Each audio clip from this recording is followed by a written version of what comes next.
Bem-vindos a mais um Pod Prancha. Quem diria, a gente está chegando, esse é o nosso 6º episódio, compartilhando informação sobre prancha, todo o universo das pranchas, trazendo aí outros shapers, amigos. E hoje tenho a honra de ter aqui Cláudio Vale, uma lenda do shape brasileiro, certamente. Claudião, satisfação de ter aqui, irmão.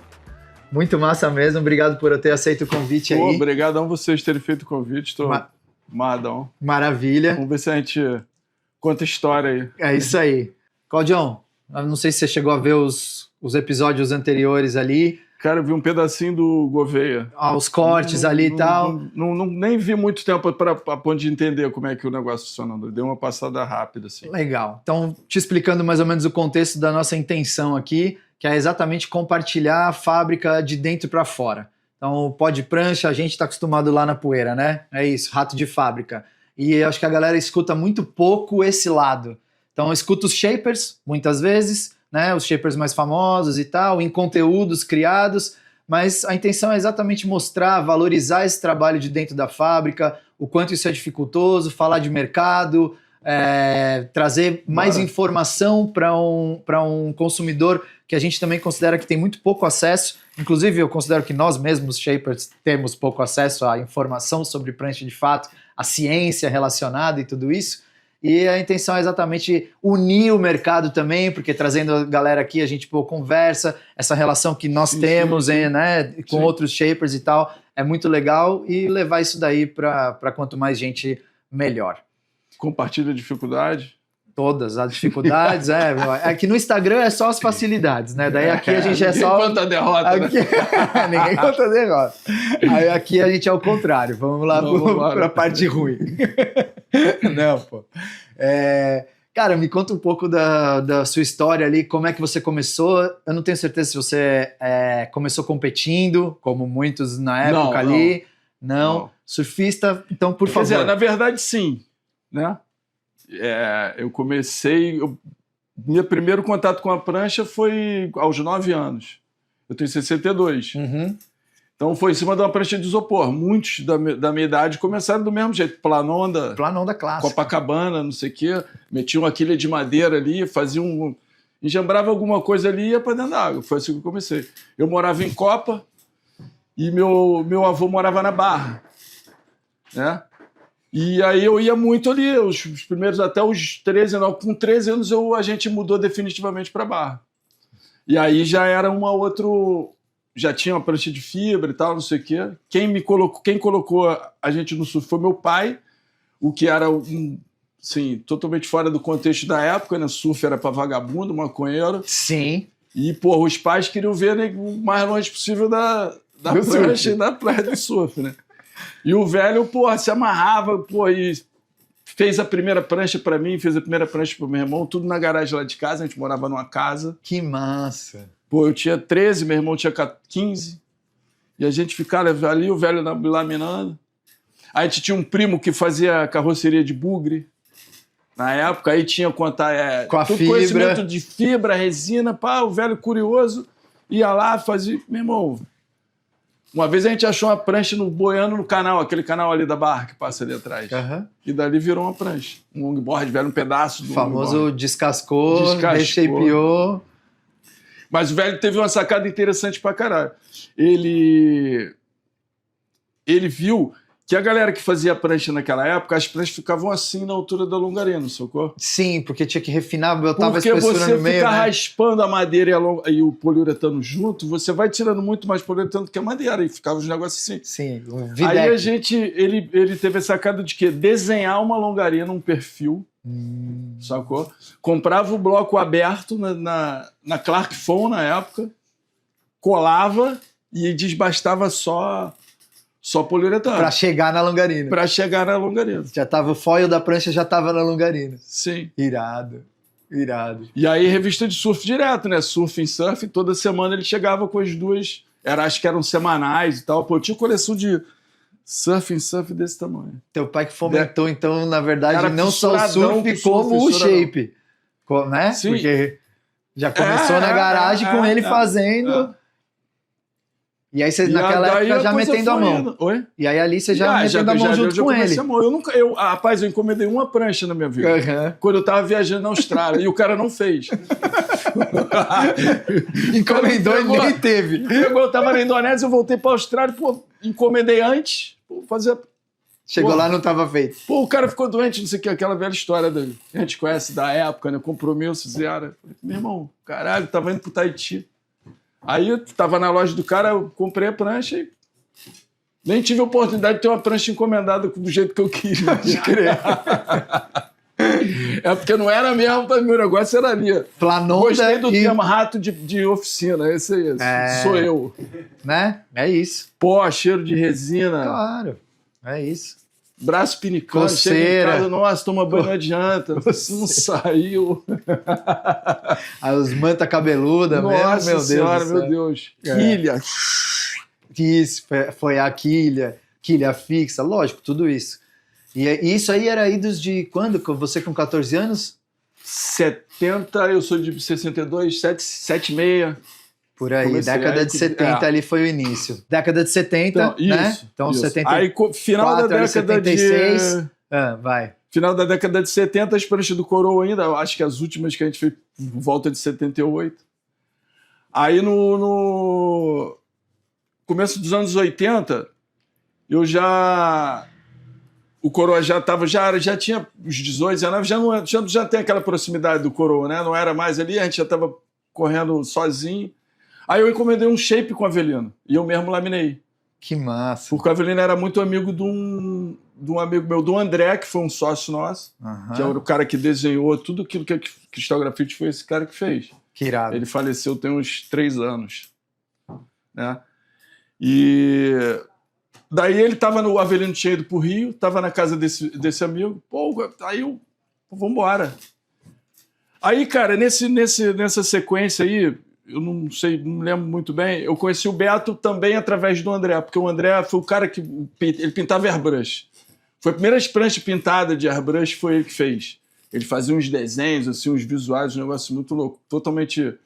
Na época era só prancha laminada, de pigmento e tal, não tinha esse lance. Ele foi vanguarda nessa parte aí. Que massa. Aí, cara, Cara, por pouco a Cristal Grafite não acontece, porque eu tive a oportunidade de vir pra cá, por esse mesmo amigo, ele se mudou pra aqui pro Sul. Ele morou na casa com o Vitor, os caras lá em Imbituba, Vitor Vasconcelos. Sim. E eu tinha passado pro vestibular pro 2º semestre, eu tava de bobeira ali, aí ele me chamou, pô, vem pra cá. Pô, aí eu acabei que eu não fui. Fiquei lá no Rio, vadiando lá até começar a universidade. Aí fiz o 1º semestre. Aí beleza, aí no verão eu conheci o Beto, porque esse cara já tinha voltado pro Rio. Aí, pô, o Beto tinha um amigo que trabalha, o Beto shapeava, e um outro amigo laminava, e o cara tava parando, aí, pô, ele se encontrou uma vez na casa do André, pô, tô precisando de um laminador, então tu arrumou um laminador, não sei o que, pá. Aí a gente estreitou o relacionamento, se via toda hora, meu pai liberou a garagem lá de casa, o Beto o pai dele tinha uma indústria química, no subúrbio lá do Rio. Ele tinha um shape room dele, todas as instalações dele lá. Tinha recém-chegado da Califórnia, tava cheio de ideia, equipamento e tal. E aí, meu irmão, começou. Ele já tinha uma marca natural, sacou? E aí a gente se conheceu, fizemos, pô, aí ele viu a oportunidade, pô, meu irmão, era lá em Vigário Geral, longe pra cara, era 1h e tal lá da Barra. E... Lá da Barra, longe pra caralho em Vigário? Longe pra caralho em Vigário Geral, e pô, meu pai, minha casa tinha garagem, e meu pai, pô, mesmo, liberou o quintal, a gente fez um shape room, naquele estilo havaiano, com tudo de madeira, meu irmão, tudo transado, meu irmão, altas viagens, porra.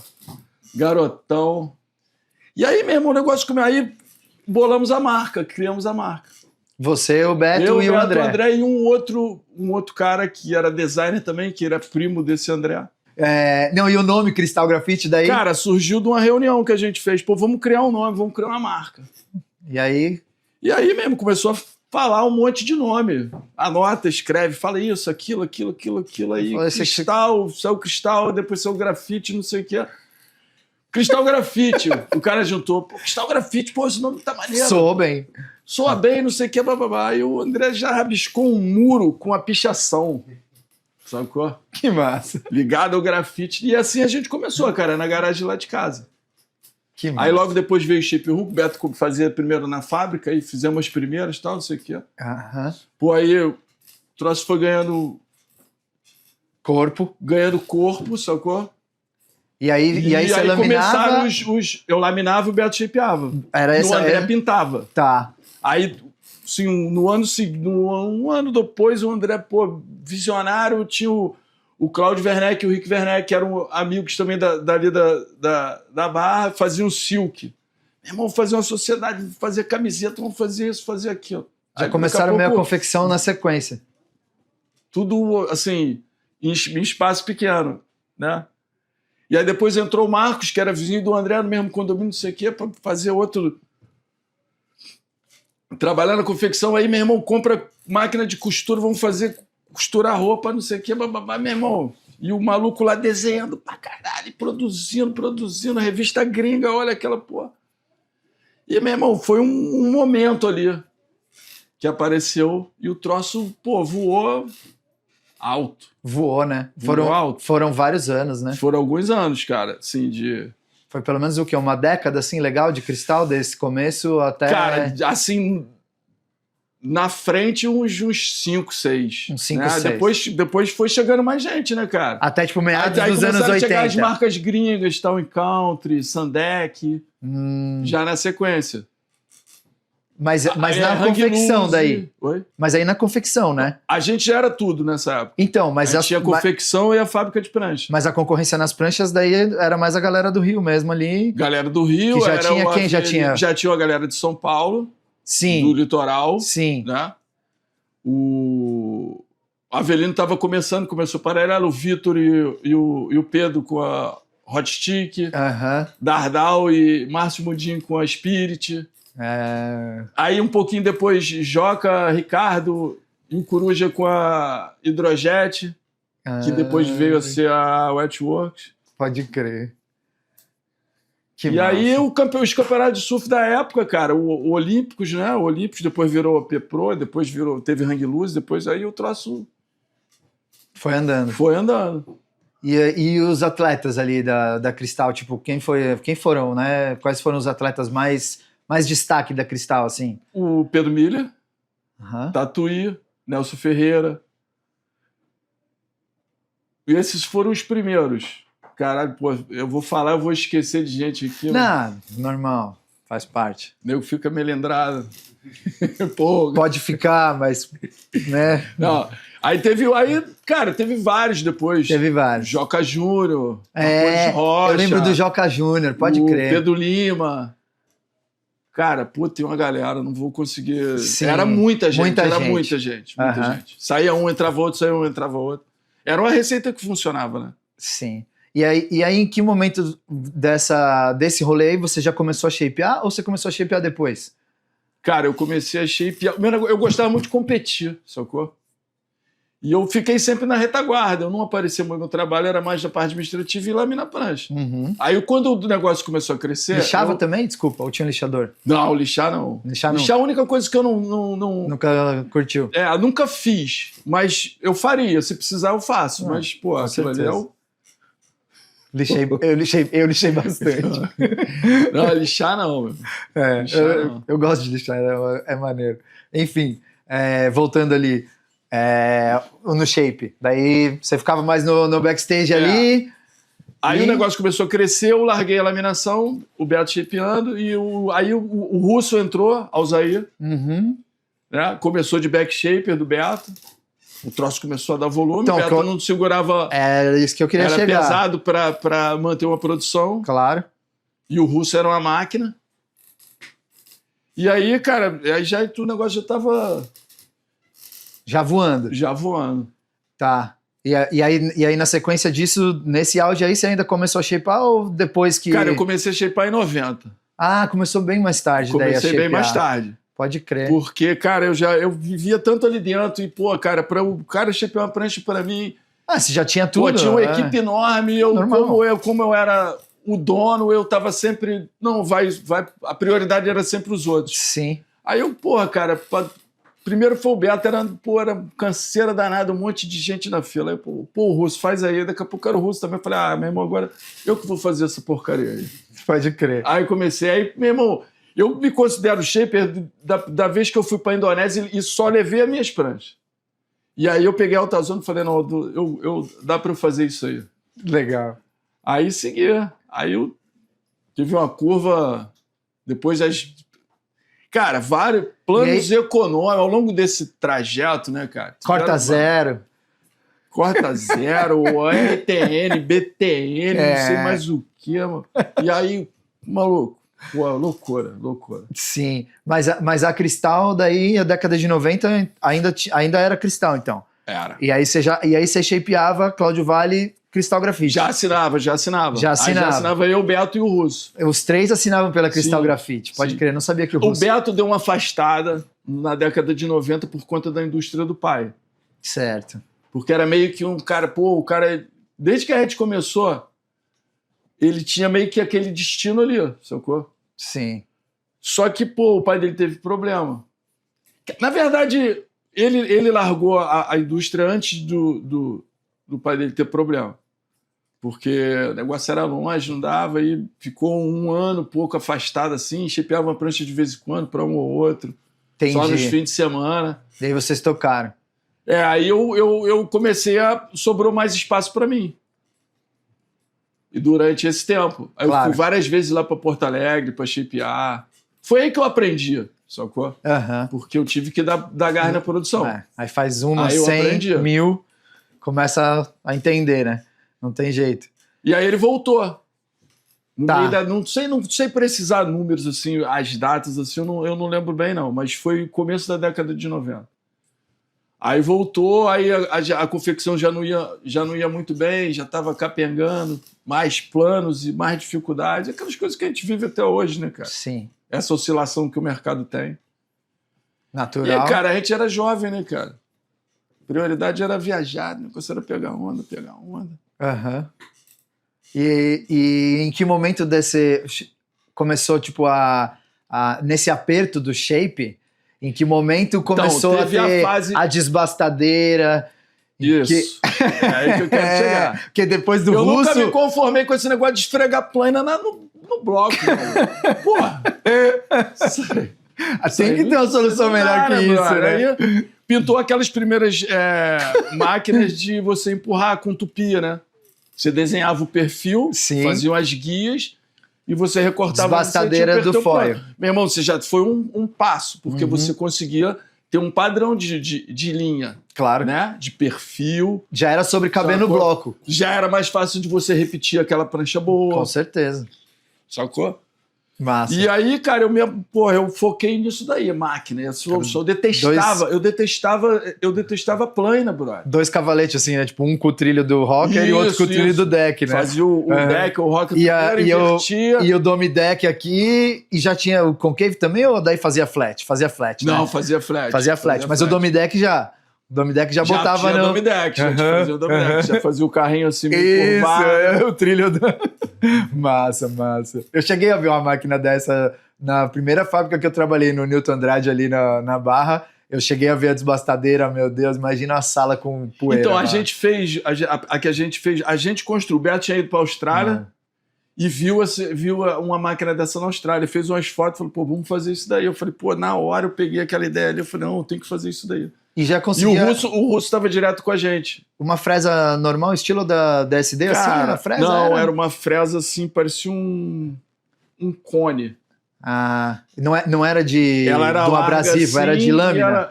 Não, era abrasivo. Era de abrasivo. Era abrasivo. Pode crer. Sacou? E, pô, raspava um pedação assim, era rápido. Era trabalhoso porque tu tinha que empurrar aquilo ali. Aham. Boa. E aí a gente, começou a usar aquilo ali na produção direto. Ajudou muito. Aí o Rui tinha começado também há pouco tempo, o Rui Jardim. Aí ele trouxe uma máquina lá de fora, já tinha mais sofisticada.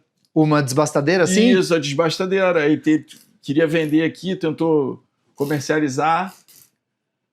Aí a gente trabalhou um tempo com isso, aí depois o Luciano, assim, começo do ano 2000, né, se eu não me engano. Acho que foi até antes.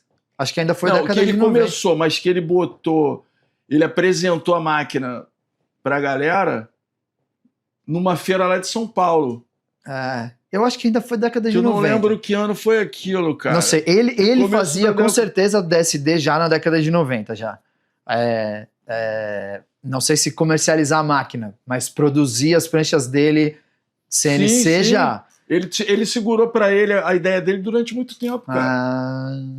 Durante muito tempo. Entendi. Sacou? Pô, e ele foi o cara que fez isso, cara. Ele, assim, não sei se as pessoas conhecem isso, mas ele não tem esse reconhecimento. Eu acho que muita gente não sabe. Tudo é depois dele, brother. Ele inventou tudo, ele criou o programa, ele criou... O software. O software, ele fez tudo. E a desenvolveu máquina. Tudo. Tinha um cara que auxiliava o cara que era da USP lá, que era um homem dos cálculos e das coisas lá. Não, até para contextualizar, né? A gente fala Luciano Leão, né? Uhum. Que é o shaper da Surface, né? Que é contemporâneo, sim. Surface é contemporâneo com certeza. Sim. Né? E que criou, desenvolveu o primeiro sistema de máquina de shape, que é o software onde se faz o desenho, o projeto e a máquina que corta esse desenho. Porque as CNCs, mais para explicar para a galera contextualizar, as CNCs elas foram criadas para cortar qualquer coisa, mas cada máquina é desenvolvida para uma especificidade. Essa aqui corta madeira, essa corta aço, essa corta madeira para fazer móvel e assim por diante. Então ele trouxe esse sistema e o software era AutoCAD, né? Na época, AutoCAD foi o primeiro CAD, desenvolveu, que é um desenho, é um software de desenho computadorizado, o AutoCAD. Daí você desenha no AutoCAD, os caras desenhavam tudo, só existia um software. O cara, vou desenhar uma cadeira no AutoCAD, vou desenhar uma casa no AutoCAD. E aí ele desenvolveu um software específico para prancha de surf. Exatamente. Que roda em DOS. Pra galera ter noção da idade do software. Aí ele apresentou a máquina numa feira lá de São Paulo, daquelas de surf. Uhum. Aí, então isso devia ser 2000 mesmo. Devia ser aquela do Claudio Jones. Então, as feiras do Claudio Jones. Com certeza, deve ter sido isso. Isso, logo as primeiras. Aí o Luciano apresentou, quando eu vi aquilo ali, eu falei, Surf Beach Show. É isso. Agora fechou agora tudo. Vai.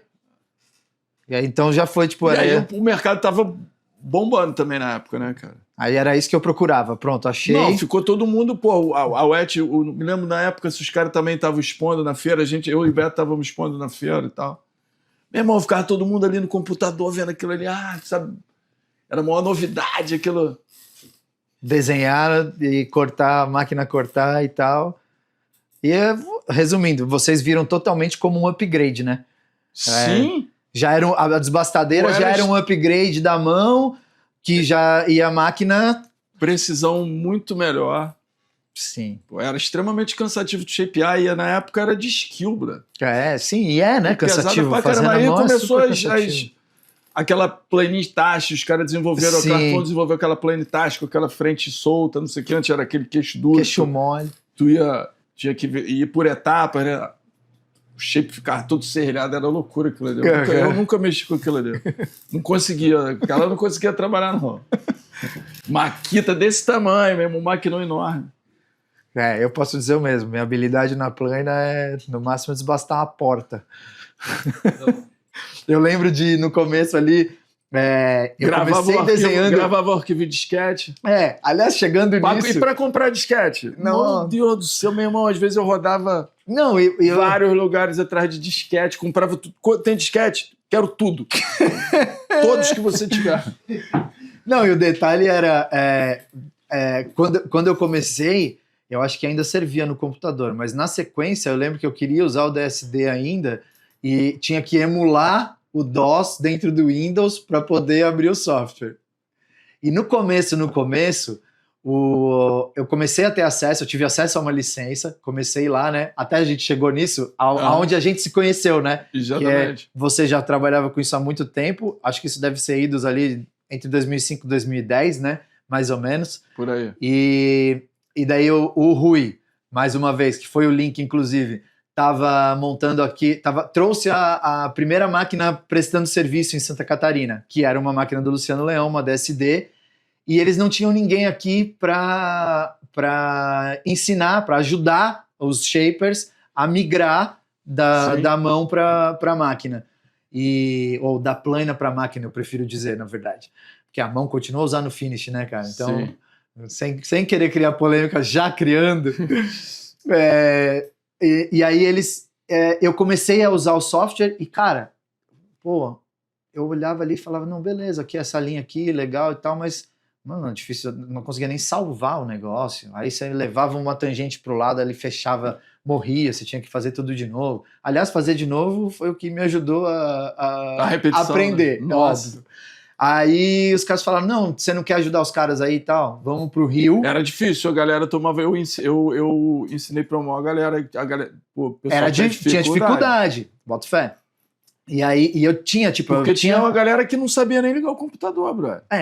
Então, vamos chegar ali, ó. Não sabia ligar, não sabia gravar o arquivo, não sabia armazenar, não sabia nada. O cara tinha que aprender primeiro. Às vezes o cara... Falei, o que tu sabe? Não sei nada. Sabe ligar? Não sei. Não então, era... Vamos lá. Tu vai aprender a ligar, a gravar o arquivo, e daí a gente começa a te ensinar alguma coisa, senão não... Exato, não tem como. É isso aí. E aí eu não tava ali juntando muito, e aí os caras, não, vamos lá então, para você fazer uma consultoria com o Cláudio ali, né? O Cláudio te dá uns toques e tal. Beleza. Daí eu falei, vamos lá, né? Nessa época vocês tinham 2 máquinas lá operando DSD lá na Interaction, né? Daí beleza, cheguei lá, tal, isso aqui é o Cláudio Vale e tal, porra, Cláudio Vale, beleza, prazer, não sei o que e tal, tá bom. Aí tá o Cláudio lá na sala, tal, daí o computador, daí eu falei, e aí, Claudio, vamos fazer ali e tal, vamos. Aí a gente sentou assim, eu sentei do lado, daí ele falou, cara, não sei muito aqui que eu vou te falar, assim, daí eu falei, mano, vou ter que arrancar dele, alguma coisa vai vir, brother. Aí eu falei, cheguei mais ou menos até aqui, tô com dúvida nisso. Não, isso aqui se resolve assim, isso aqui se resolve assado, isso aqui parará. Daí, como diz o Rui, eu concatenei ali, eu consegui juntar. E aí falei, não, beleza, realmente, tipo, fez muita diferença de como eu cheguei para como eu saí dessa trip e dessa conversa contigo e tal. E aí eu consegui juntar o software, falei, pô, agora, beleza. Só que ainda, claro, eu já nem shaper era, eu já trabalhava na fabricação há muitos anos, mas nem shaper eu era. Aí eu comecei a dar as consultorias aqui. E aí era isso, muitas vezes a consultoria era aula de informática, e não sobre o software. Quase porque você tinha que ensinar o cara a juntar as coisas ali. Teve uma galera que não aprendeu, Bruno. A galera tinha muita dificuldade, né? E eu vejo que a galera, de certa forma, assim, tem dificuldade até hoje, e vejo até que é pobre o desenho, muitas vezes. Porque o cara se limita, o cara não perde tempo estudando para aprimorar o desenho. Aí ele fala, eu resolvo lá depois no finish. Exatamente. Aí, pra que você usina, então? Pra que tu tá usando? Exato, tipo, é um desperdício até, né? Mas muita gente faz isso, até hoje até. Cara, os mais antigos, a galera da plana, aquele cara que tinha um conceito já enraizado, esses sofreram, né? Vou te falar, eu sofri pra caramba porque, cara, eu aprendi, o Luciano foi lá instalar a máquina na fábrica, instalou, meu irmão, participando arrumando tudo lá, montando, não sei o que, nada de... Aí, meu irmão, na hora de ir embora, meu irmão, meu voo é tal hora. Maluco, a gente acabou de montar essa porcaria aqui, tu vai me ensinar que horas? Não, mas eu tenho que pegar o voo, Ralou. Aí, meu irmão, me deu uma passagem rápida. Aí, beleza, fui levar ele no aeroporto, ele foi embora. Aí, dia seguinte, que eu parei, olhei pra máquina, e agora, maluco, como é que essa porra vai funcionar? Começou a descoberta. Nossa, aí, meu irmão, eu fiz umas 3 lambanças assim de cara, que eu falei, nossa, deu um desânimo. Aí eu toda hora ligava pra ele. Aí depois que tu faz a primeira, brother, o troço começa a clarear. Você começa a entender, aquilo né? ali você começa você já parte de uma referência já... Você começa a ver, né? Você olha o desenho lá e fala, nossa, tá irado esse desenho. Pô, vou usinar. Aí você corta. Você tá vendo uma pranchinha desse tamanho assim. Aí você corta, aí aparece um negócio e fala, nossa, mano, tá tudo torto ali. Aí você volta no desenho e fala, ah, tá torto aqui desse tamanho, eu consegui ver o torto agora aqui no desenho. Agora eu já sei o que é torto no desenho, que é um pouco diferente do torto da prancha feita. Nossa, caraca, as primeiras foi foda. Uns bicos de Aladim. Nossa, outline tudo quebrado. Muito massa. E dessa dificuldade, cara, eu aí acabei aprendendo muito, né? Ensinando, sim, porque na hora que eu vou ensinar é muito diferente você saber e você ensinar, né? Eu acho que quando a gente ensina e compartilha, ou então ajuda, enfim, o que seja, você acaba aprendendo muito, porque você precisa explicar e porque vem questionamentos que você não estava nem pensando. E aí pintam dúvidas também que você nunca teve. Exatamente. Então só soma, né? Foi legal pra caramba. E eu vi a dificuldade até mesmo dos caras para migrar depois do DSD pro Shape 3D. Sim. Foi muito louco isso, porque depois eu fui pro Rio e fiz essa consultoria ao contrário lá pro Rio para uma galera de ajudar com o 3D. E a galera já cortava no DSD a rodo. Mas por isso, porque muitas vezes cortava subjulgando. E aí precisava aprender a subjulgar o 3D, o Shape 3D. Cara, na verdade, a galera tinha uma certa preguiça de quebrar a cabeça, de esquentar a cabeça. Desistia fácil, né, isso, a galera desistia fácil. Total. Porque hoje em dia é bem mais fácil porque tem tanta informação, né, cara? Você tem uma dúvida ali, você vai no YouTube, você consulta, alguém já falou alguma coisa sobre aquilo ali. Sim. Vira e mexe, eu dou uma consultada ali pra ver. Até hoje eu aprendo, tem coisa que eu ainda não... Nunca deparei com aquilo ali, eu nunca vi. No dia que não tiver, estamos mortos, Claudio Jones. Tem que ter. Não pode. A busca não acaba nunca. Tem várias coisas ali. Cara, uma discussão que eu acho, assim, a gente está falando sobre máquina, não sei o quê, falamos sobre plana, é essa discussão de hand shaper e não sei versus máquina. Essa discussão não tem nem o menor sentido, né, cara?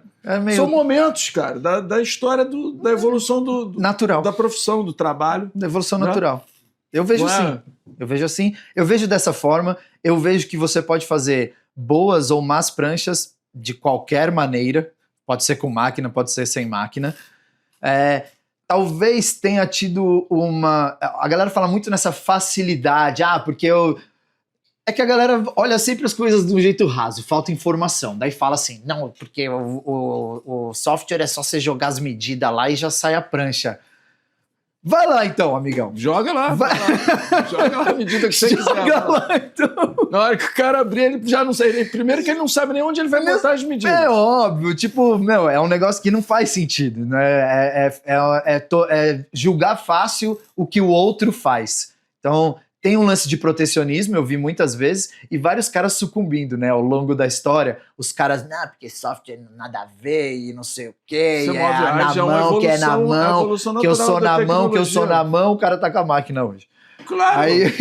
Aí ontem, vários caras aconteceu isso, vários caras. Nossa, um monte. O relutou, teve os caras que relutaram com aquilo ali. Teve um que tem uns aí que tem máquina agora nos últimos anos. Teu conceito... E malhava.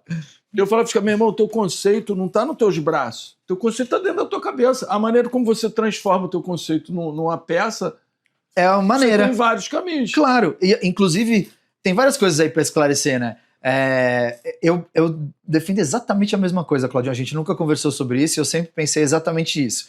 Inclusive, o teu xará, o Claudio Jones, me pilhou uma vez para ir lá em uma das feiras, não aquelas primeiras, né? As últimas... que tinha a competição lá de copiar a prancha das antigas e tal, não sei o quê, na plana, no aquário, não sei o quê. Ele falou, por que você não vai? Eu falei, não vou.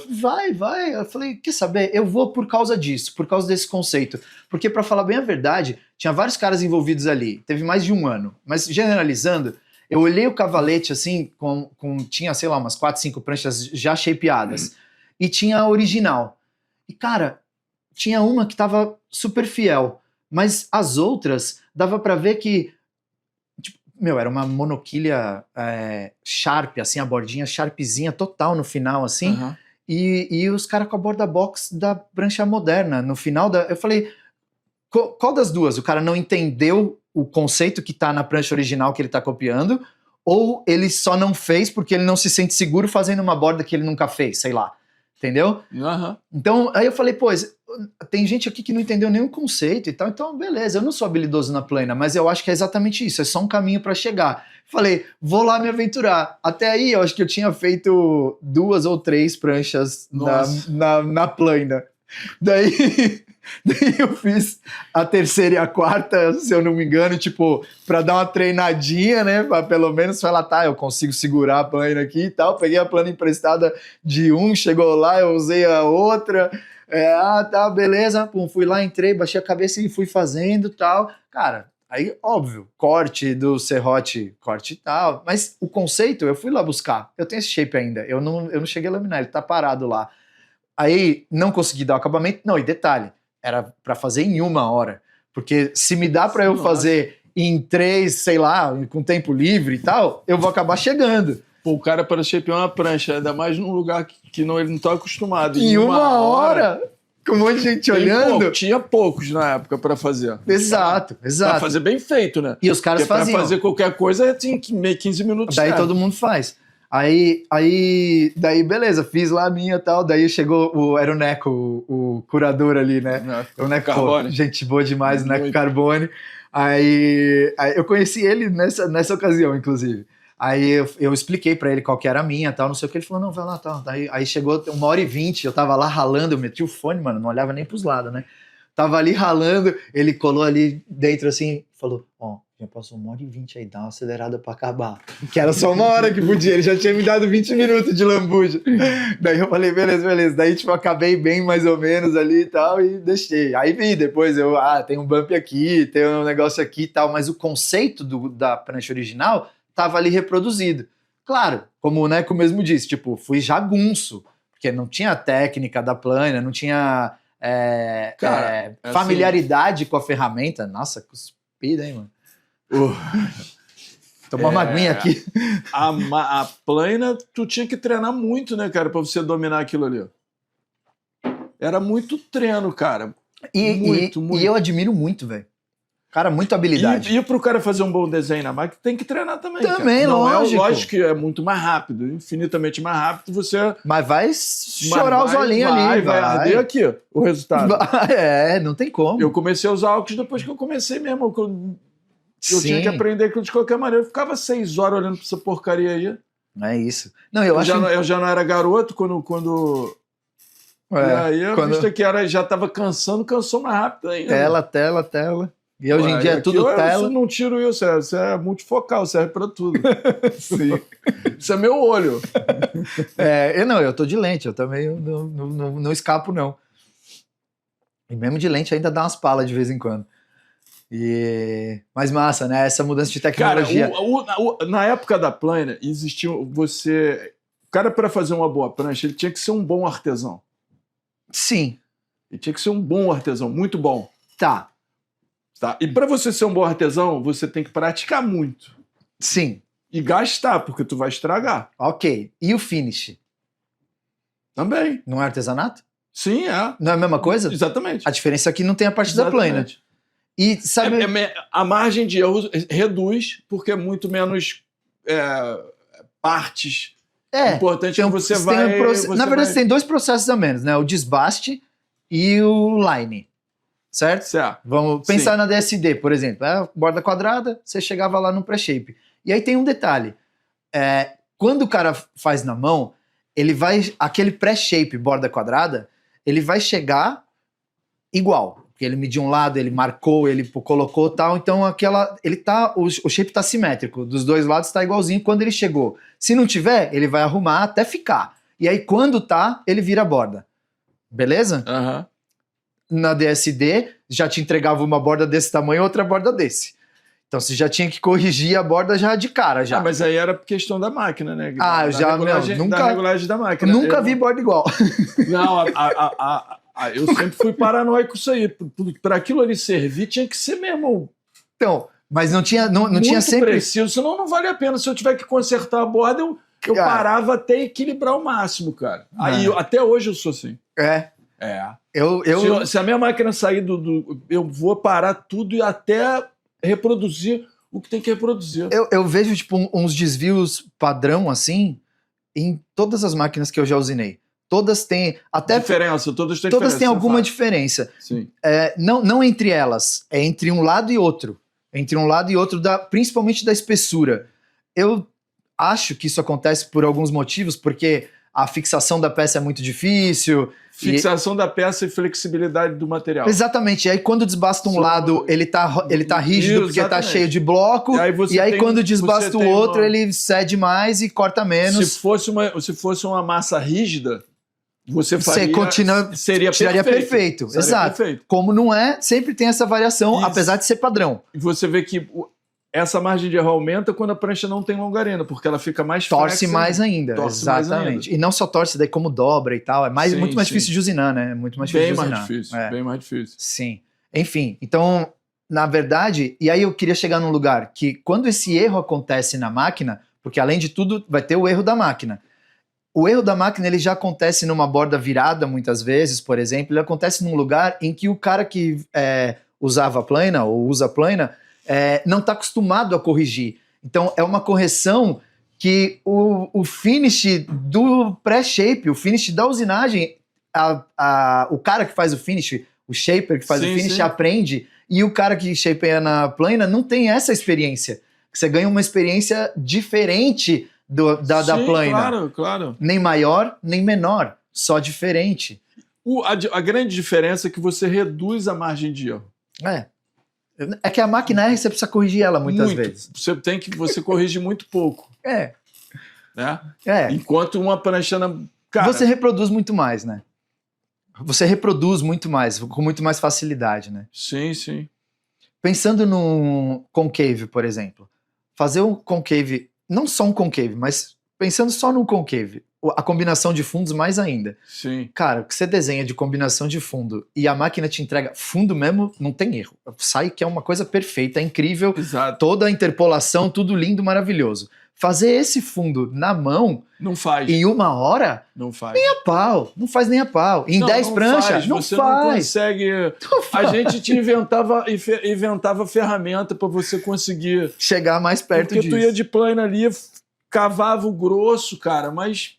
Arredondar. Para você deixar arredondado, tinha lixador com curva, colava lixa ali para tu tentar reduzir, equilibrar, e tinha que ficar olhando pra caramba, botava régua para ver se estava na mesma profundidade. Aí aqui tava, aqui não tava. Cara, aí você faz isso uma vez. Se você pegasse uma prancha shapeada na mão de um cara bom, assim, e fatiasse ela toda, tu ia ver a diferença. Ia ter um monte de diferença. Nossa senhora, muita diferença. Muita diferença. Sim. Não tem como, né, cara? Não tem como. E isso, cara, elevou o padrão, né? A máquina elevou o padrão. O cara aprendeu a usar ali. Tem um mínimo de conceito, ele já daqui para cima, né? Sim. O que na plana você não conseguia. Tu fazia uma mágica, faz outra mágica. Usa o mesmo bloco, usa o mesmo, não sei o que. Não faz igual, não faz. Não e mudou o bloco. Mudou o bloco, acabou. Nossa, mudou tudo. Acabou. Porque ainda acentuar um pouco a curva ainda é relativamente fácil, né? E tirar a curva do bloco. É nem muito trabalho, cara. Mas, salvaguardado, eu admiro muito essa... É uma cultura, né, que tem em relação à plana. Tem um brother lá de Portugal, o Nico, da Wave Gliders, e ele é purista. Ele, tipo, se você falar pra ele que essa conversa aqui, ele vai embora. Ele não quer abomina. Abomina, isso. Máquina não, vou morrer aqui com a minha coluna torta, não me interessa mais, enfim. Tu não sabes shapear, pai, ele fala pra mim. Tu não sabes shapear, pá, tu estás a tirar linhas. Então, tá tirando linha só da máquina ali. É a viagem dele, enfim, mas é pra zoar também. Mas ele tem realmente esse preconceito, é sério. Só que ele aprendeu com Jim Banks, se eu não me engano, um cara da Califa. Você já ouviu falar desse cara? Hoje tiozinho já tá bem, bem tiozinho. E ele, cara, se você não for com a plana pra cá assim e não voltar com a plana pra lá assado, já não serve. Ou você faz um negócio de um jeito único e universal e perfeito, ou então você não sabe shapear. E não precisa nem da máquina pra não saber shapear. Só que ele chega, cara, faz uns longboard irado, faz umas pranchas bonitas, tem uma linha maneira pra caramba, um design meio retrô, mas que ele coloca umas coisas modernas. É maneiro o trabalho dele. É muito maneiro. E ele chega num pré-shape com a plana, Cláudio. Ele chega na borda sextavada só na plana. Só na plana, a borda sextavadinha assim, ó. Você olha os dois lados assim, ó. Tá sextavadinho bonitinho assim, ó. Tudo encaixadinho assim, só as passadinhas desse tamanho assim, ó. Na plana, na skill. Como é que ele faz isso, brother? Cara, eu cheguei a ter uma plana que o corte não era lâmina, era um abrasivo. Sim, mas não é o caso. Usava só para dar acabamento, fazer borda. Porque a superfície, o fundo e o deck, você conseguia deixar lisinho na plana. Agora, faz os ângulos sextavados assim, ó, certinho, assim, ó. Perfeito. As 50-50 de longboard, sextavadinho, vem com a plana na borda. Mas também esse cara ficava quantas horas dentro do chip room? Queixo mole, pá. Exatamente. Um dia ele ficava me zoando, daí eu falei, beleza, né? Aí era um shape room do lado do outro, assim. Daí eu acabei umas pranchas ali, uns finish, e ele shapeando lá, né? E tome, longboard, e plana pra cá, e plana pra lá e tal. Aí eu saí, parava na porta, a gente troca ideia e tal. Daí eu falei, quanto você tá cobrando pra fazer esse finish aí? Quanto você ganha pra fazer esse finish? A marca é dele, na prancha dele e tal, mas tipo, quanto vale esse finish aí? Vale tanto. Eu falei, você precisa cobrar muito mais, velho. Olha quantas pranchas eu acabei ali, ó, já fiz tanto de dinheiro e você tá aí ainda nesse longboard, tipo... Realmente, é um trabalho, velho, não, isso hercúleo.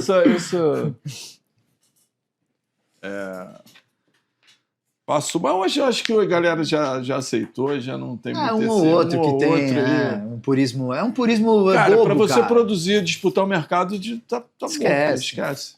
Hoje é diferente, o shaper, ele perdeu o valor, né? Porque antigamente, pro cara ser shaper, ele demandava de uma estrutura, equipamento pra caramba. Hoje, o moleque domina o software, domina a informática, né? Porque o cara já nasceu, aprendeu na escola a mexer no computador. Então aquilo ali é super familiar para ele.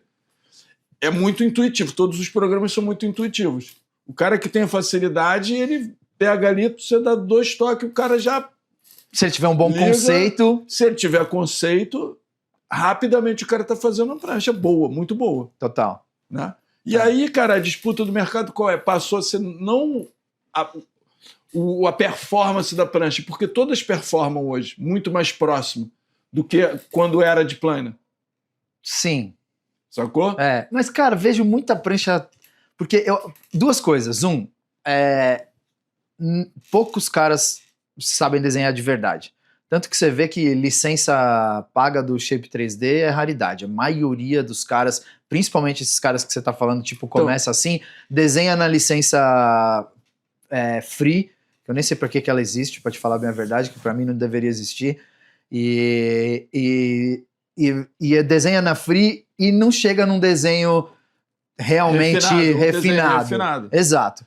Tem a parte conceitual que você também não aprende do dia pra noite. Um cara ou outro, claro, mais habilidoso, com mais conceito, com mais visão e tal, consegue chegar, mas não é qualquer um. E o outro aspecto é a relevância do finish. Eu vejo, cara, porque a borda vem no finish, a borda não vem no desenho. Você desenha ela linda, maravilhosa, mas na verdade você vai dar o acabamento na borda mesmo na mão. Não tem, a máquina não te dá a borda. Te dá o fundo perfeito, mas não te dá a borda. Te dá o caimento ali e tal, te dá uma noção, mas não te dá a borda. E aí as transições de borda toda... Cara, eu brigo, desculpa te interromper, eu brigo com os caras lá na laminação, porque eu vejo as pranchas que os caras estão laminando, eu falo assim, pô, meu irmão, eu passo um tempão lá, te entrego a prancha lisinha aqui, pô, tu tá laminando essa porcaria aí, tudo esburacado, bolha pra todo lugar. Meu irmão, fala pra esse cara terminar o finish, pô. Que daí devolve se arredonda as bordas, o cara te devolve quadrada. PS, então, Pô, cada uma coisa que o nego faz, aí o cara mete aquela massa lá, tampa...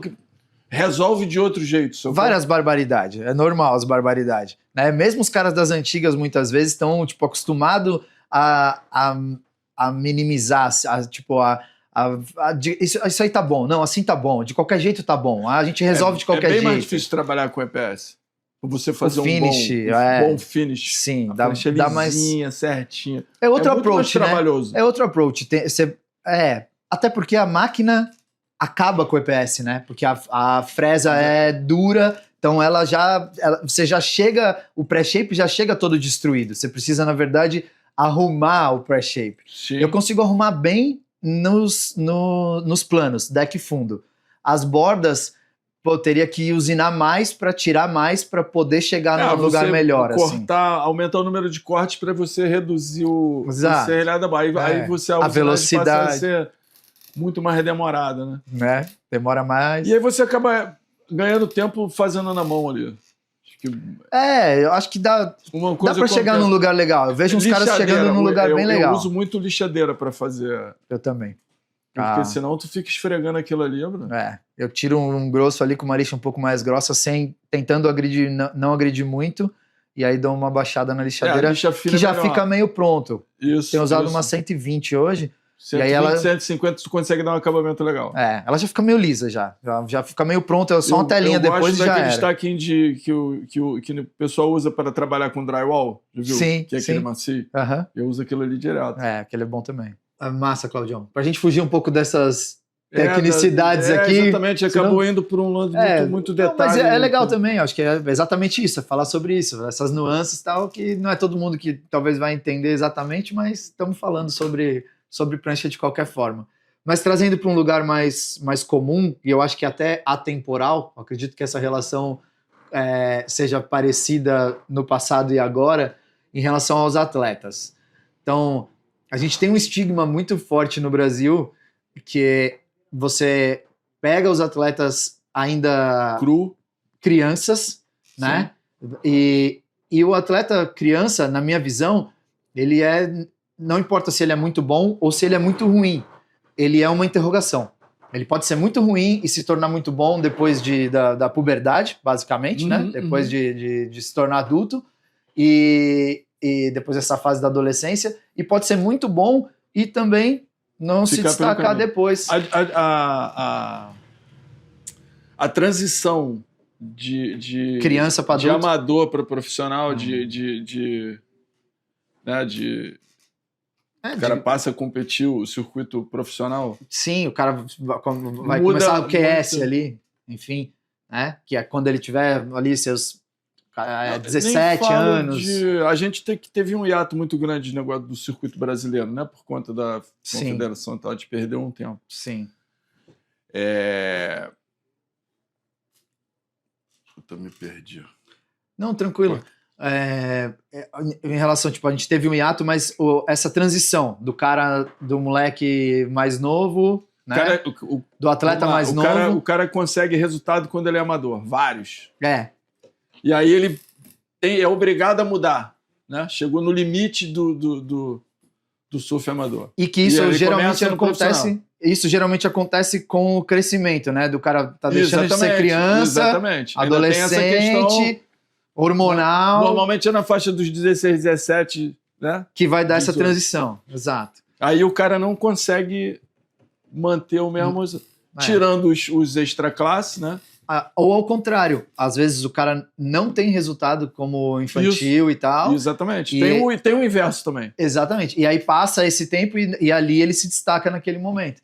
Então, até eu acho que hoje esse caso, ele acontece mais desse cara se dar bem do que o inverso. Porque hoje o talento não basta. E naturalmente o cara com mais talento, tirando os freak, o cara com mais talento tem menos disciplina, porque ele está sustentado pelo talento. E aí o cara que não tem o talento, cara, é ali, ó, pá. E aí quando chega nesse outro lugar ali na frente, acaba que, como atleta, a disciplina ganha. Aliás, a disciplina ganha, né? Hoje mais ainda, né? E hoje mais ainda porque o nível é todo parelho. Antigamente o cara era só surfista, né? Só pegava onda. Hoje o cara tem que ser atleta, senão não vai ganhar. Não vai nem chegar. Não vai nem chegar. Exatamente. O último doidão que campeão mundial... Não, já tem anos. Acabou. Foi o Andy, acho, né? Acho que o resto não já, de algum jeito, foi atleta. Né? Sim. Boa. Mas o risco... Antigamente, cara, isso sempre foi uma receita que funcionou, né? Só que a partir do momento que as marcas gringas entraram no nosso mercado, você passou a correr o risco de perder. Exato. O atleta que você desenvolveu, que você investiu. Sim. Na hora que o cara vai te dar algum retorno, na hora que o cara vai te... Todo shaper que faz um trabalho sabe o que é isso. Aí vem o cara com um patrocínio mais forte, com mais condições para o cara disputar, o cara... Isso aconteceu comigo. Acho que aconteceu com o Gordo. Eu comecei a fazer prancha pro Gordo, ele tinha 14 anos. Ele disputava o campeonato amador, ganhava, tal, não sei o que, beleza. Cara, na hora que ele virou profissional, que ele tava começando a despontar, que ele tava botando a cabeça de fora, aparecendo, veio uma proposta de uma marca gringa. Cara, aí eu acho que tem vários aspectos. Desde que eu tive essa experiência, isso já faz bastante tempo, eu falei, cara, ainda fiz mais algumas, depois eu falei, cara, quer saber? Não quero mais passar por isso. É ruim. E o Gordo virou meu amigo, a gente ficou amigo. A gente se conhece há muitos anos, mesmo ele lá na Rush, eu ainda fiz várias pranchas para ele, pro Havaí e tal, isso aqui. Até hoje a gente... Sim, tá junto, relação. Faz alguma coisa, tem uma relação, mas muito mais pela nossa amizade do que pelo interesse comercial, entendeu? Porque daqui a pouco aparece o que eu tenho, o que eu posso proporcionar para ele. Tem outros que tem muito mais força do que eu. Acontece bastante. Eu acho que tem vários motivos, na verdade. Porque, às vezes, tem o aspecto, o trabalho em si. Então, eu acho que, no nível mundial, se você pega as pranchas gringas, a gente sempre correu atrás dessas pranchas gringas. Então, o cara tá surfando numa marca gringa... Tirando o aspecto da prancha ser licenciada, fabricada aqui ou não, que daí é uma outra coisa, mas o cara tá surfando com uma prancha gringa de fato, tendo acesso a um shaper gringo de fato e tal, eu acho que isso faz cada vez menos diferença, mas tava lá, né? Os caras faixa preta, nós aqui faixa roxa, faixa marrom, né? E aí hoje cada vez mais vai chegando mais perto, a tecnologia ajuda nisso, a informação mais disseminada ajuda nisso. As pranchas, inclusive, serem feitas sob licença aqui também ajuda nisso, né? Traz o trabalho dos caras mais para perto do mercado nacional. A diferença maior que eu vejo, né? É a tecnologia, o acesso à tecnologia que os caras têm. Estrutura, material, equipamento. Exato. Estão sempre na nossa frente. Exato. Cada vez menos. Sim, menos. A internet, isso aproximou muito. O crescimento do mercado aqui vai trazendo junto. Mas ainda existe isso aqui. Você montar uma estrutura que você pode, como é o Joseni lá em... Sim, ProIlha. A ProIlha, naquele nível de estrutura, você criar isso aqui no Brasil é muito mais difícil do que os caras conseguem fazer lá fora. O acesso, tipo, empreender no caso, né? Empreender aqui também é muito mais difícil. Muito mais difícil. Acesso à ferramenta, tudo isso, com certeza. Os caras lá têm dificuldades também, mas aqui a gente...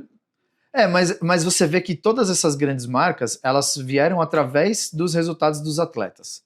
Isso é um fato. Sim, né? Essa é a receita que a receita até hoje é essa aí. Tem uma outra marca... Então vamos lá, o Márcio Zouve.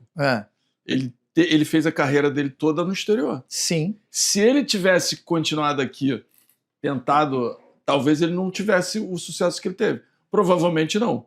Eu vejo que ele já tinha um trabalho bem sólido, né? Mas a explosão veio com o Felipe. Sim. Né? O Felipe que consolidou ele como top shaper. Exatamente. Ele, acho que sempre foi reconhecido, sempre teve ali num lugar já diferenciado, assim, né? O trabalho da Sharpay e do Márcio. Mas isso, o Felipe com certeza fez isso explodir. Sim, fato. Né? E aí vem muitos outros atletas. Na minha visão, se ele não é o top, ele é o segundo, tá ali entre os três. Mayhem, o tratorzinho que eu sempre esqueço. Mayhem, JS, Channel Island, as marcas que estão no tour, Channel Island, basicamente. Eu acho que perdeu um pouco porque o Coroa não mexe mais, ficou na mão do filho. Eu achei até que ia cair mais assim em um momento que estava bem perdido, mas eu acho que eles conseguiram trazer para um lugar legal de novo, assim. É a marca muito forte, né, cara? Tem um apelo muito forte, grande, né? Muito grande. Exato. Kelly, né? Quem não quer usar a prancha do Kelly? Tom Curren, Kelly Slater. Assim, foram... É mais de uma década de hegemonia, né? Exato. Isso conta. E aí o que eu vejo é exatamente isso. os atletas têm esse poder. Esse é o grande lance. Os atletas têm o poder de levar a marca para um lugar diferente, de levar o shaper para um lugar diferente. E muitas vezes os atletas brasileiros não enxergam isso. Porque daí acontece o que você acabou de falar. Você ajuda o cara quando ele precisa e ele não tá te dando nada em troca. Tá te dando um feedback da prancha. Ganhou o campeonato mirim. Cara, amador, não sei o quê. Feedback é muito relativo. Às vezes muito o cara que não surfa nada consegue te dar um feedback muito melhor. Muito mais interessante do que o cara que pega muito. Concordo. Surfa muito. Concordo, também é muito relativo. Mas às vezes eles têm isso como ativo. Meu irmão, o cara tava aprendendo a surfar. O cara era um aprendiz, assim, zero. Eu fiz uma prancha pro cara, meu irmão, o feedback que o cara deu, a maneira como ele explicou, como a prancha funcionava para ele, o que proporcionou para ele. Claro que não evolui, mas, cara, cada um dentro do seu mundo, nível, né, cara? O cara, a sensação do cara que tá começando é igual a do Medina voando. Sim, do Toledo. O cara correu uma onda. Se o cara que consegue dar uma cavada, ele... Né? Total. Aquilo ali para ele é o máximo que o cara consegue fazer. Ou seja, nem o feedback os caras entregam, muitas vezes. Muitas vezes o cara não te entrega nem o feedback. O cara que não surfa nada consegue relatar E aí o que ele vai te entregar? O que ele vai te entregar? Ele vai te entregar quando ele for realmente relevante no cenário. Aí já nem importa mais o feedback, ele já é o comercial, a gente não quer o feedback, a gente quer o comercial, essa é a parada. Isso. E aí você entrega tudo num momento. E culturalmente, eu sei que tem vários aspectos envolvidos nisso, e um deles eu acho que é a cultura. O cara não enxerga isso que a gente está falando aqui, e ele simplesmente acha que não, tá beleza, aqui ó, eu retribuí já aqui para esse meu shaper aqui, e agora eu vou aproveitar esse daqui porque vai fazer mais sentido, porque fulano fez. Sabe o que eu acho que acontece muito também?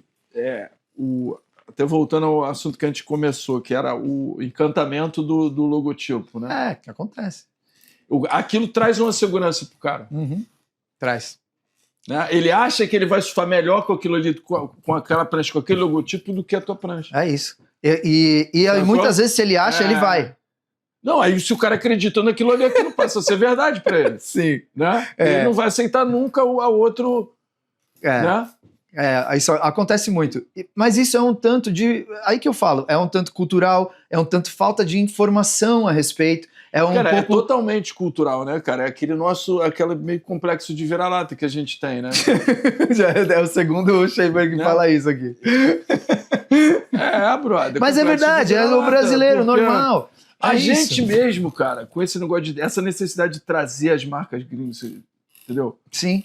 Assim, por que assim, minha visão, por que eu começou a fazer? Porque ele disputando ali, ele não ia conseguir se desenvolver, né? Fazendo a sua própria prancha sem ter esse envolvimento. Acabou. Eu tive a oportunidade de ter marca. Nos bons tempos da Cristal Grafite, a gente teve proposta de produzir prancha gringa. Você só não, quero fazer cristal. Não. O nosso momento, permitia abrir mão. Fala, não quero fazer isso não. E existe esse aspecto de que muitos shapers que fazem as marcas sob licença, às vezes acabam até se tornando as próprias marcas, limitando as próprias marcas, o crescimento da própria marca por conta de fabricar a licença. Tem um aspecto comercial, claro, né? A licença funciona, a licença vende e tal, enfim, mas... Né, o seu trabalho... Cara, é o encantamento da palavra gringo. Tudo no surf, tudo é gringo, né? Gringo, tu ouve gringo pra lá, gringo pra cá. Tudo é gringo. Gringo é bom se for gringo, sacou? Um dos motivos da gente, inclusive, botar o podcast é exatamente isso. É trazer de que essa diferença e essa cultura e tal... tá cansada já, irmão. Vamos. Não tem mais diferença. Vamos para outro lugar, entendeu? Exatamente. Vamos para outro lugar. Não dá para ficar descrente. Nossa mão de obra é tão boa quanto a dos caras. Eles não sabem nada mais do que a gente, cara. A única coisa que os caras têm mais dinheiro e acesso. E cada vez menos eles têm essa distância é cada vez menor. Porque o mesmo software que você usa é o mesmo software. A máquina, muitas vezes, é a mesma máquina. A máquina brasileira no mundo, desde o Luciano Leão, é uma porrada. Então, Não, quem inventou as ferramentas... quem inventou essa porcaria foi um brasileiro, as pessoas não sabem disso. Tudo vem depois desse cara. Né? Então, enfim, aliás, todas essas marcas, se não tiveram uma DSD, tiveram alguma ali parecida em algum momento, enfim, que eles queriam ter. É tipo antes de Cristo, depois de... Queriam ter tido. ALL. É verdade. Realmente revolucionou. Porque ele abriu o olho dos caras lá fora, cara. É verdade. Todos os caras, né? Se ele tivesse tido uma visão mais comercial, ele teria aberto a ideia dele se associado a alguém e talvez ele dominasse esse coisa, como o Shape 3D dominou a parte de software. A galera na gringa usa também o Acco legal. O Acco Shaper. Usa legal. O Shape 3D, no Brasil, eu acho que tem não só isso, claro, o software é muito bom. Para mim, os dois são equivalentes. Sim. Exato. Mas o fato de ter a licença aberta. O Acco não tem a licença aberta. Então, se você quiser usinar a Acco, você precisa pagar a licença. Então, 15 dias para você testar, amigão. E para mim, era isso que tinha que ser o Shape 3D. Você quer ser shaper? Então paga, velho, a parada, brother. Pelo menos isso. Aí você tem o seu lado, essa abertura tem o seu lado. E a disponibilidade de arquivos dentro do que você default, que você pode usar ali. Tem uns arquivos marromeno também, né? Tem umas coisas... mas aquilo já sai. Já bota pra fora. Você consegue fazer uma prancha que não vai ser pro cara competir. Sacou? Mas para um cara se divertir, ela vai prestar. Eu quase mandei esse e-mail pro Thomas. Eu comecei a escrever, parei, mas eu tenho muita vontade, eu quero mandar. O Thomas, o cara do Shape 3D. Sim. Claro, você conhece, mas para explicar pra galera, né?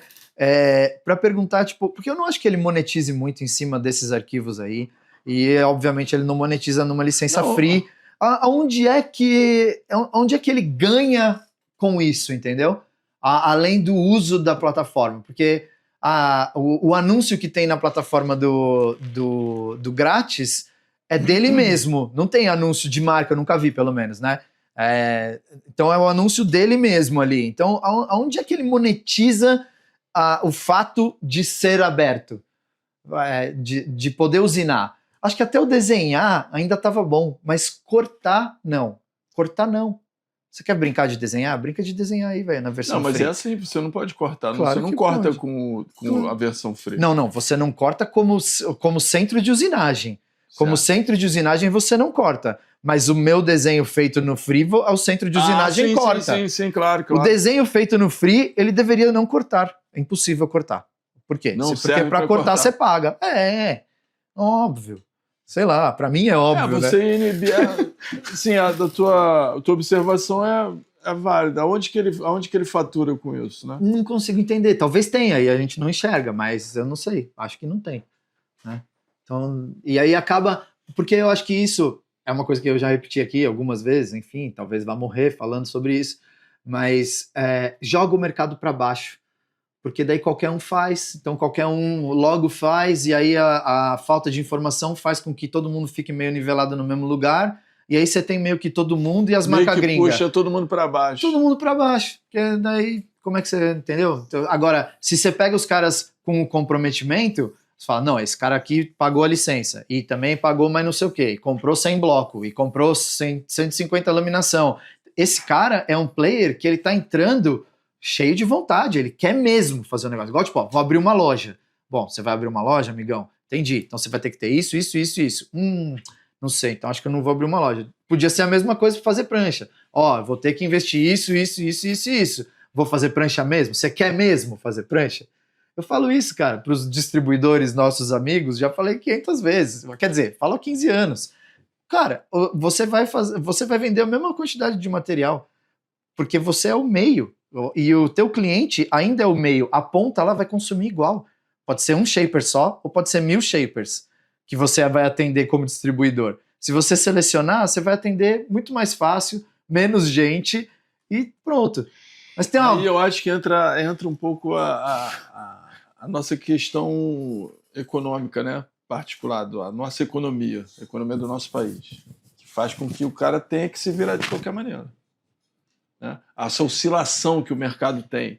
Então, mas causa um desespero, né? Porque é um desespero. Exatamente. Porque na verdade, quer aumentar a venda, quer fazer mais cliente, aumentar a carteira dele de cliente, para garantir alguma venda. Mas não é inteligente. No final das contas, eu não vejo como inteligente, porque ainda mais como um distribuidor. Você não é um varejo. Então, é distribuidor. O varejo te toma uma energia muito maior. Você precisa estar lá direto, você precisa ter alguém para atender. O cara vai no distribuidor comprar um bloco, ele chega lá e fica lá 1h30 conversando com o cara que está atendendo ele lá para comprar um bloco. Isso é varejo. Daí você está ganhando uma margem de 20% para atender o cara no varejo. Isso não faz sentido, entendeu? Claro. Como business, não faz sentido como business. Então, eu vendo varejo? Vendo? Não, e como você limita isso? Com a quantidade.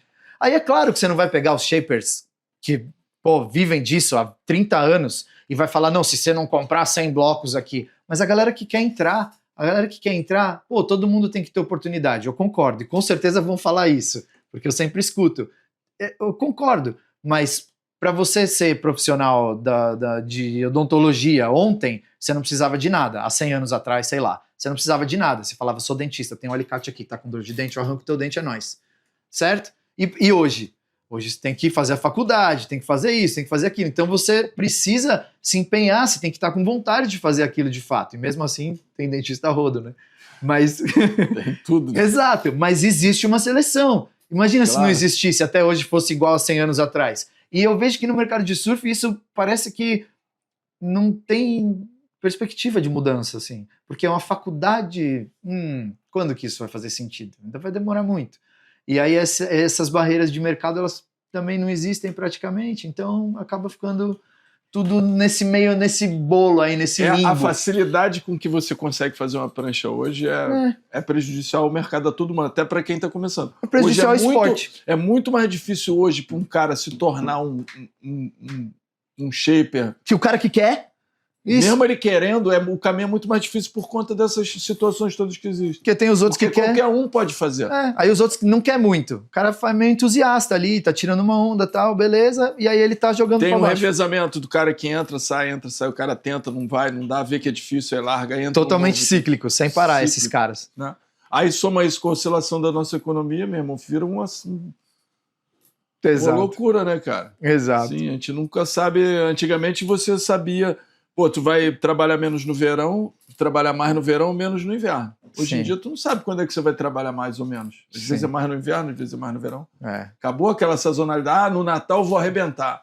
Acabou-se isso. Não tem mais isso. Não, é muito solto mesmo, assim. Tipo, sim, antigamente era muito definido isso. Você sabia que naquela época ali, tu ia ter que se virar para produzir. Faltava bloco. Sacou? Sim, esse era o maior sintoma. Verão faltava matéria-prima direto. No dia que voltar a faltar bloco, vai estar todo mundo rindo, cara. Fazendo prancha e rindo. Como já foi em alguns momentos. Sim. Hoje não falta. É verdade. O que é bom, né? É bom. Por um lado é bom. Por um lado é bom, mas será que isso isso que eu acabei de falar é verdade realmente? Não faz sentido, né? A gente precisa que tenha dificuldade de comprar porque que é um indicativo de que o mercado está funcionando, está bombando. Eu não vejo, assim... Hoje os números de todo mundo são menores. Sim. Hoje todo mundo produz menos, cada um dentro do seu universo, mas menos.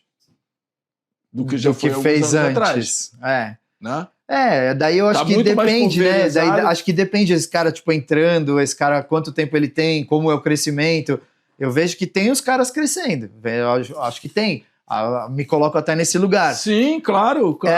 Mas sim, para quem já viu o mercado antes bombando e estava ali no auge, né, que é o seu caso, com certeza vê hoje o mercado o meu mais vários, espalhado, cara. Mais gente faz, muitos, claro, mais espalhado, muito mais gente faz, né, acaba também diluindo essa demanda. Mas o teu caminho fica mais difícil por conta disso. Fica, tem que remar, filho. Tem que remar pra caramba, se virar nos 30. Mas nós rema. A gente tem um quadro no final aqui, o Mitos, Desfazendo Mitos. Ele não tá com o nome muito correto ainda, talvez, mas enfim, uma coisa sobre mitos. Então, aí a gente pede pro convidado trazer alguma coisa que você... EPS, flutuação de EPS e PU. Não, você não trouxe essa. Então, brevemente, conta pra gente por que isso é um mito. Porque, cara, se você tem duas formas exatamente iguais, por que uma vai flutuar? Elas vão... Volume igual, peso igual, peso igual. Mesmo empuxo, mesma flutuação. Por que vai ser diferente? Por quê?